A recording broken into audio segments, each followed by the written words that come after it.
Welcome back to Outdoors with Larry Ray, brought to you proudly by Tennessee Wildlife Resource Agency, Barton Power Sports, Sportsman's Warehouse, and Best Care Home Services. Hey, good Saturday morning. Welcome back to Outdoors with Larry Ray as we talk outdoors on this first Saturday of the month, October the 6th. And now, of course, being first Saturday, I have Dave Gabbard in the studio with me. His voice is about gone because he's actually talked today. So appreciate Dave being in to help me. You retired. I have the face for radio, so that's why I'm sitting there and talk. TWRA, as he calls himself, Minister of Propaganda, as the information officer for our wildlife agency in West Tennessee. And we kind of whirled around here. We were in Savannah, Tennessee. We've been all over the area here. We're going to Washington, D.C. for this because I learned recently about a new program that I think is a pretty cool thing when it comes right down to it, but I'm not sure, that Memphis should be the center of this, but it is because it's a program. It's called Don't Lie for the Other Guy. And our good friends at the National Shooting Sports Foundation in Washington, D.C. is partnered in this program, which some of you may have seen as you've driven around the interstates here. I know that so many billboards are out there on interstate along I-240, I-40, I-55. You've probably heard the spot on this radio station also because it's part of that. And you can go to don'tlie.org and find out more. But why don't we just talk to the man who's the manager in public affairs for our good friends at the National Shooting Sports Foundation. The man that knows. I think he knows. He knows a lot more than we do. Okay, let's get that right off the back. And that's Mark Oliva. Good morning, Mark. Good morning, Larry. Gentlemen, I appreciate you having me on this morning. Thanks a lot for being with us. And I kind of mentioned this in my outdoors column in the Commercial Appeal last Sunday, but let's take with Mark a little bit more. Tell us about this program, Mark, and how Memphis became the object of the program for this year. Sure. So the Don't Lie for the Other Guy campaign is a partnership between the firearms industry, the National Shooting Sports Foundation, and the Bureau of Alcohol, Tobacco, Firearms, and Explosives, ATF. We partnered with them probably about 20 years ago, and we wanted to make sure that instead of us just being against things, we want to make sure we're for things. We want to make sure that we're for the idea that if you're legally able to have a firearm, we want you to have that firearm. We want you to use it responsibly. We want you to use it legally. However, we also want to make sure that those in our industry, those retailers who are working with us, make sure that those people who should never have a firearm don't have them in the first place. And part of that effort is to combat what we call the straw purchase. And that straw purchase is someone who goes in to buy a firearm for somebody who can never possess that. Mm-hmm. So what we find is that around this time of year, as we're starting to get into the hunting season, as we start to get close to Christmas time, as we start to see our gun sales start to go up, people start to get a little more interested in making sure they've got the newest and latest, and they want to make sure they're able to go buy it.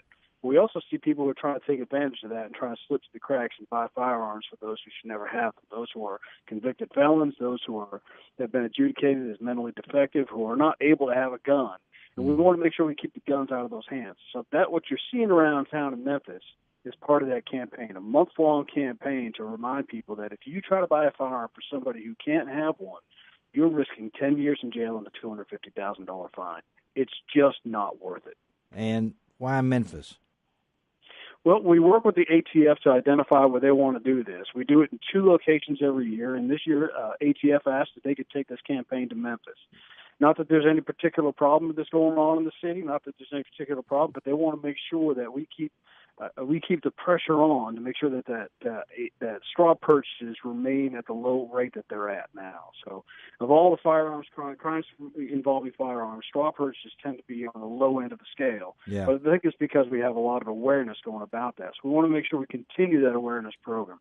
We've done this in cities across the country. We've done it from the Northeast all the way out to the West Coast. We've done it all the way up from Seattle down through Florida. So we want to make sure that we're taking this everywhere that we can in America to identify, that this is still an issue. We're still keeping an eye out for it, and that between us and the industry, between law enforcement, and between the retailers, we're all watching out for this, and we're trying to make sure that everyone's educated. It's just not worth to do it. It's not worth going to jail for 10 years and $250,000. And it's not worth putting your freedom at risk.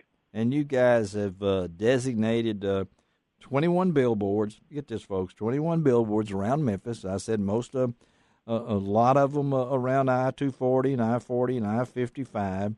You've done some spots here on WMC 790, and you've also taken a lot of other extra steps to do this. This is something that you really have to really plan for. So I'm assuming this is not something that you put together last month and say, let's pick Memphis. So tell us about the logistics of how you do this, and what's been the reaction that you get? Sure. So we start planning for this almost a year out. We start working with the ATF to identify where they want to take the campaign. And again, we want to remind your listeners, this is all done and paid for through the firearms industry. No tax dollars are used for this. Yes. So everything that you're seeing that's going up around this is what we're investing in. This is what the firearms industry is putting up to make sure that we keep the guns out of the hands of the bad guys. So we'll start planning this out about a year ahead, and we'll start looking at those cities, identifying those cities, and then we'll start working with our folks who will help us place those billboards. We have a lot of advertising that's going across on digital and social media, so it's popping up on apps on the phones. When you walk into the pyramid down there at the Bass Pro Shops, you very possibly you pull up your weather app or you pull up Instagram, you very well could see one of the Don't Lie ads pop up on your phone. And we try and make sure we get all that advertising lined up on the radio stations and the spots that are running out.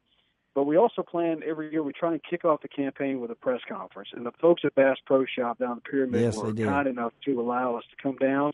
We had the U.S. Attorney's Office out there. We had the Tennessee State Police, the Shelby County Attorney's Office, Shelby County Sheriff, and the city of Memphis, and the police, and Memphis police were out there with us.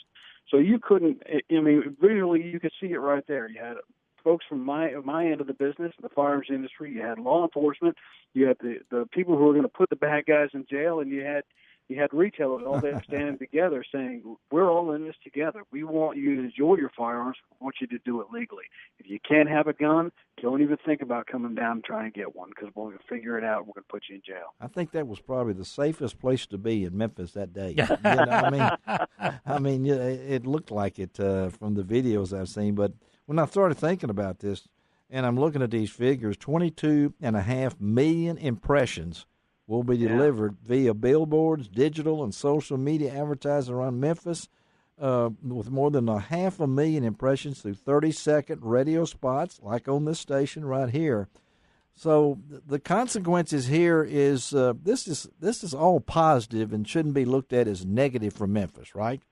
No, absolutely. And, I mean, this is what it says about the community there in Memphis, is that they want you to be able to enjoy your firearms. They want you to be able to go out and shoot recreationally with your friends and family. They want you to go hunting. I mean, you guys in Memphis are in one of the best places to go out duck hunting. I'm a little jealous. You know that, don't you? I wish I could find a way to get back down. Yes. But we want you to do it, and we want you to do it responsibly. We also want to make sure that those who should never have a firearm don't ever get their hands on it, so they're not sullying the name of the rest of the responsible and law-abiding gun owners that are out there.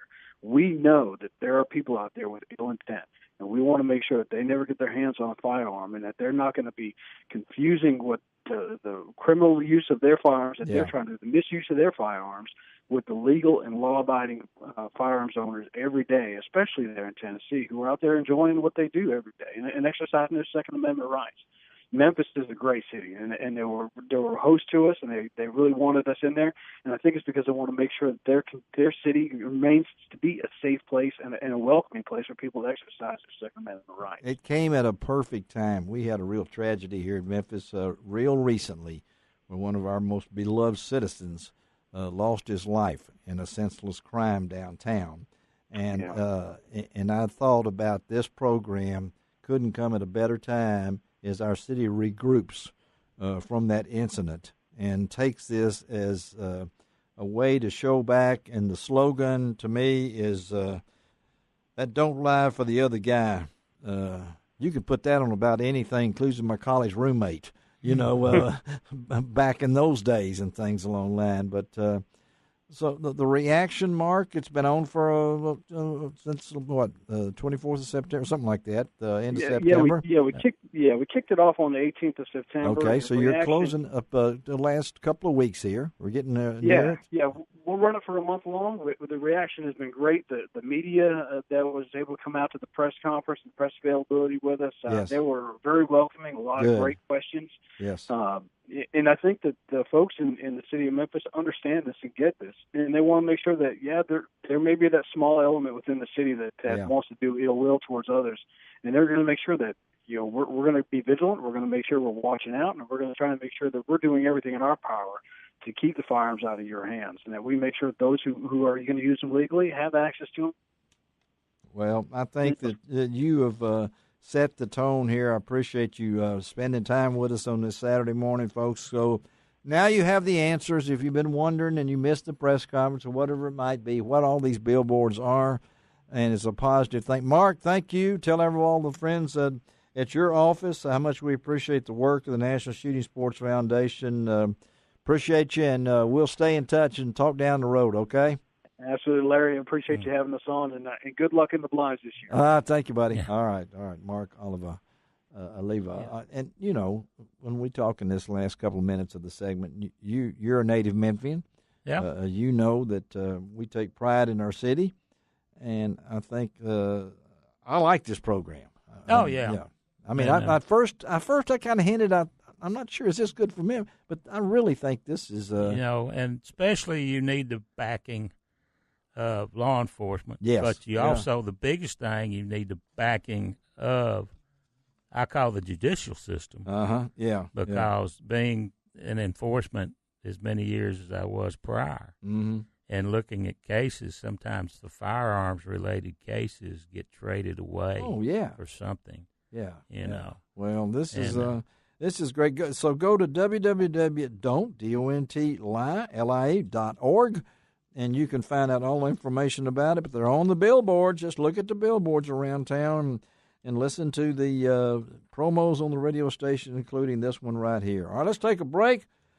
Another break. And come back and wrap it up. And this is the first time I think we've ever had two Marks back-to-back and two men with almost the same name. So I may get confused on this one, which is not unusual, Are you dazed? Dazed. You're Dave.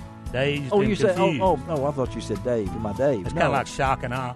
Shock. Yeah, I'm shocked, you're awe. Shock and awe. Yeah, you're dazed, I'm confused. We'll be right back, I hope. Outdoors with Larry And Ray. Shelby's just here.